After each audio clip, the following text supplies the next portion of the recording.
बिस्मिल्लाहिर्रहमानिर्रहीम, अस्सलाम वालेकुम। मैं हूं नुमान खान और आप देख रहे हैं मेरा फेसबुक और यूट्यूब चैनल। उम्मीद करता हूं कि आप खैरियत से होंगे। आज का दिन नाज़रीन बड़ा अहम था। एक तो अरशद शरीफ सहाफ़ी का जो जनाजा था उसमें लोग बिज़ी थे और काफ़ी एक हिस्ट्रिकल मोमेंट था जब उनको उनकी वालदा की फरमाइश पर जिस तरीके से लोगों ने शिरकत की।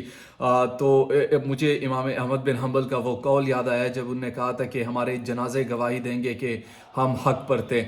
तो आज अरशद शरीफ के जनाजे से हमें एक ये चीज़ तो वाज़े तौर पर नज़र आई।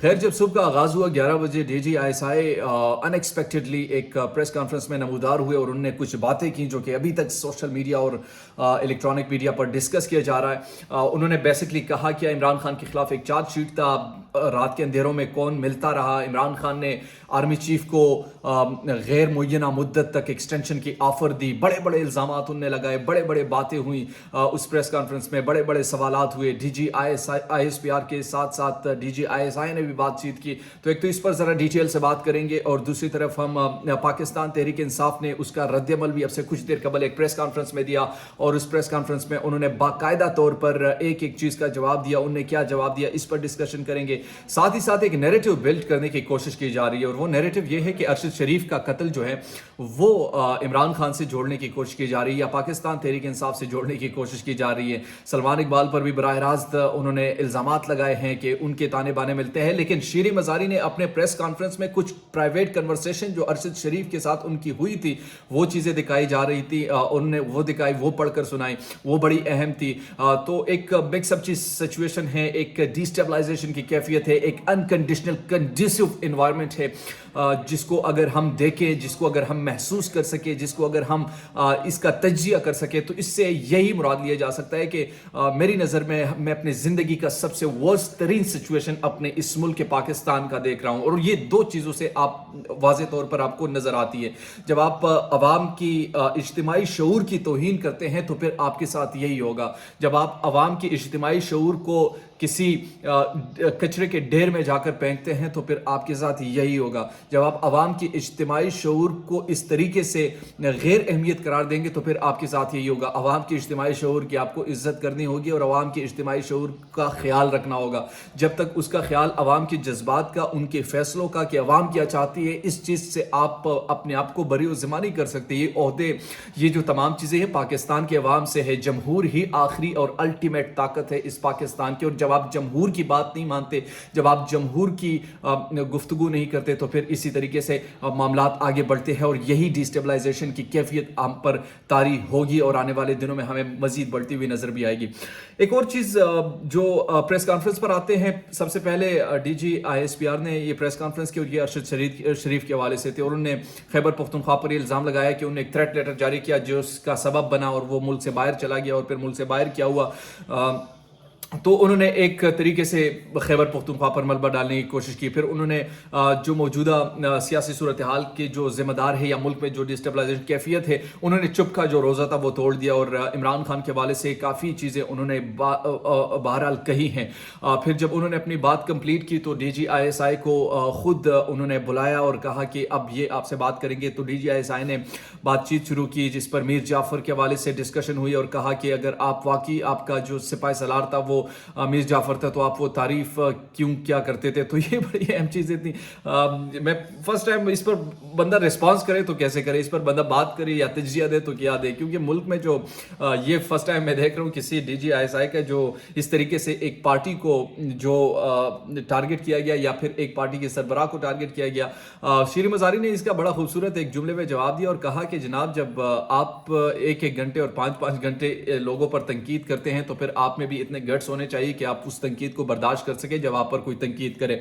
तो मेरे ख्याल में जो उन्होंने तनकीद किया और उसमें जो अहम इल्ज़ामात है वो नंबर वन बाय वन में आपके सामने रखता हूँ। सबसे पहले उन्होंने कहा कि रात के अंधेरे में इमरान खान हमसे मुलाकातें करता है, कुछ जायज़ और नाजायज़ मुतालबात करता है और सुबह की रोशनी में वो जाकर हम पर इल्ज़ामात लगाते हैं। वो इल्ज़ामात ये होते हैं कि ये मीर जाफ़र है, वो मीर सादिक है, वो फलाह है, वो ये चीज़ें हैं, तो वो इल्ज़ामात लगाते हैं। ये पहला इल्ज़ाम उन्होंने लगाया। दूसरा इल्ज़ाम उन्होंने لگایا کہ ہمارے ادارے نے پچھلے سال یہ فیصلہ کیا کہ ہم کسی پارٹی کا ساتھ نہیں دیں گے, ہم اے پولیٹیکل ہوں گے, ہم نیوٹرل ہوں گے. تو اس حوالے سے ہمارے خلاف یہ الزامات لگائے گئے. تیسری چیز جو اہم انہوں نے کہی اور وہ یہی کہی کہ ہمارے ادارے پر صرف کچھ غیر آئینی کام کروانے کے لیے ہم پر دباؤ ڈالا گیا عمران خان کی طرف سے.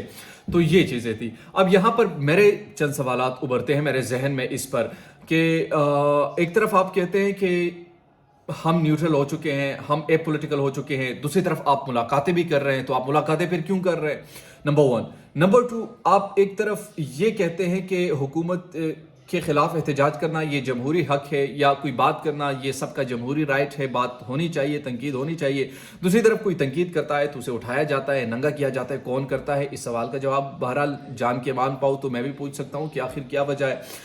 تیسری طرف جب یہ فواد چودھری صاحب نے بھی یہ سوال کیا کہ دیکھیں اس ملک, کیونکہ D G I S P R نے اپنے پریس کانفرنس میں کہا تھا کہ ملک میں جو ہے وہ نفرتوں کی وجہ سے ٹوٹ جاتا ہے, اور یہی نفرتیں آج کل پھیلائی جا رہی ہے. تو اسد عمر نے اس کا جواب دیتے ہوئے کہا کہ جناب یہ تو بالکل آپ کی بات درست ہے کہ ملک نفرتوں کی وجہ سے بات یہاں تک پہنچ جاتی ہے, اور جب آپ اجتماعی شعور کی توہین کرتے ہیں, جو میں نے آغاز میں آپ کہا, تو پھر اس وجہ سے یہ ملک ٹوٹ جاتے ہیں.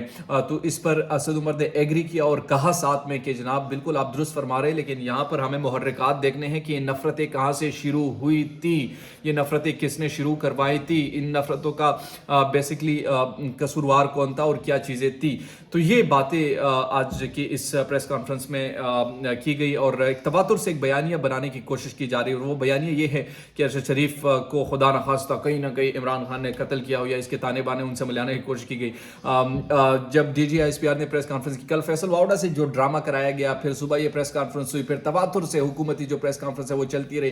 تو میرے خیال میں اس سے یہ تمام چیزیں ثابت ہو رہی ہے کہ آپ نہ ایک پولیٹیکل ہیں نہ نیوٹرل ہیں, بس ایک بات آپ نے کہہ دیا ہے اور اس پر عمل, یعنی وہ محرکات سمجھ تو آ جانی چاہیے وہ محرکات کیا ہے بیسیکلی, کہ آپ اے پولیٹیکل ہو چکے ہیں. وہ محرکات قوم کے سامنے نظر آنی چاہیے, کیونکہ قوم ایک چیز فیصلہ یار قوم ان کو نہیں تسلیم کرتی. آپ اگر جتنا سپورٹ ان کو کرتے رہے, قوم ان کو نہیں تسلیم کرتی. وہ ہر قسم کے حالات جھیلنے کو تیار ہے, وہ یار ہر ظلم کو برداشت کرنے کو تیار ہے, وہ اپنے تن سے جو کپڑے ہیں وہ اتارنے کو تیار ہے, وہ ننگا ہونے کو تیار ہے, بٹ وہ اپنے آپ کو اس طریقے سے پریزنٹ کر رہے ہیں کہ ہم نے ان کو تسلیم نہیں کرنا. اگر آپ نے زبردستی سے تسلیم کروانا ہے تو پھر آپ کرواتے رہیں, آپ اپنا کام کرتے رہیں, وہ اپنا کام کرتے رہیں گے.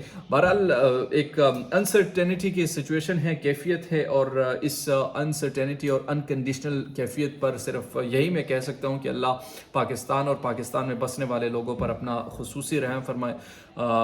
وہی ہو جو پاکستانی قوم کے لیے اچھا ہو, اور پاکستانی قوم ہمیشہ شاد و آباد رہے. دیجیے نعمان خان کو آج کی اس ولاگ سے اجازت. اللہ نگہبان.